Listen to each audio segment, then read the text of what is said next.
నిడదవోలు సామాజిక భద్రత పెన్షన్తో అన్ని వర్గాల వారిని ప్రభుత్వం ఆదుకుంటుందని రాష్ట్ర పర్యాటక సాంస్కృతిక సినిమాటోగ్రఫీ మంత్రి కందుల దుర్గేష్ పేర్కొన్నారు.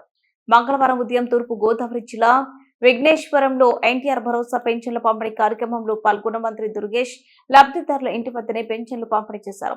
ఈ సందర్భంగా కందుల దుర్గేష్ మాట్లాడుతూ బ్రెయిన్ ఆపరేషన్ జరిగిన విఘ్నేశ్వరంకి చెందిన చడల్ల సత్యనారాయణకు కూటమి ప్రభుత్వం అధికారంలోకి వచ్చిన దీర్ఘకాలిక వ్యాధిగ్రస్తుల కోటాలో 15,000 పెన్షన్ అందించిందని తెలిపారు. లబ్ధిదారునికి మనోధైర్యం కల్పించామన్నారు. త్వరలోనే సంపూర్ణ ఆరోగ్యవంతులు కావాలని సత్యనారాయణకు మనోధైర్యాన్ని కల్పించారు మంత్రి దుర్గేష్. ఆ సాయమే బతికిస్తుంది. ఈ దీర్ఘకాలిక జబ్బులతో బాధపడుతున్న మంచానికే పరిమితమైన తమలాంటి ఎందరికో కూటమి సర్కారు కొండంత అండగా నిలిచింది. తమలాంటి బాధితులకు పెన్షన్ 10,000కు పెంచి ఇవ్వడం ధైర్యంగా ఉందన్నారు.